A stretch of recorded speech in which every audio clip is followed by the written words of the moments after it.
Hi there, good to see you again. We are learning about the new labor codes in this 4-part series.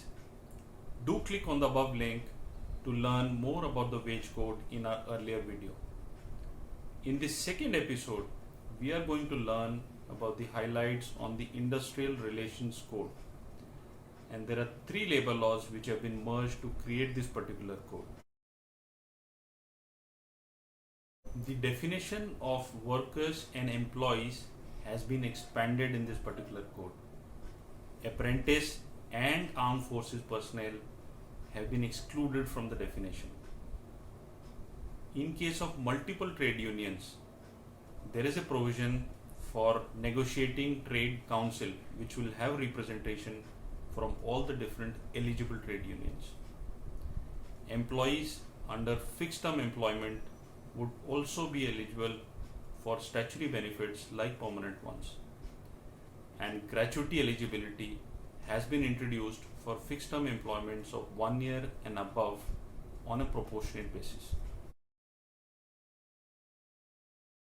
For companies having up to 300 employees, pre-approval from the government is not required for layoff, retrenchment or closure of the unit. While earlier this limit was for companies having only up to 100 employees. Now a limitation of 1 year has been placed on recovery of the fines from the employer, while earlier there was no such time limit for recovery.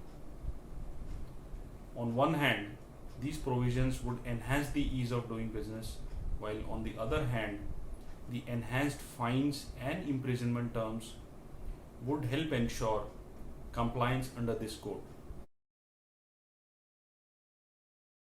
This was all about the code on industrial relations. Stay tuned for our upcoming videos in this 4-part series. If you like the video, please do share and comment below so that we can make it informative the next time.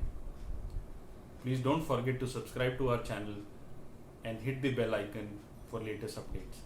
Stay safe and stay healthy. Ciao.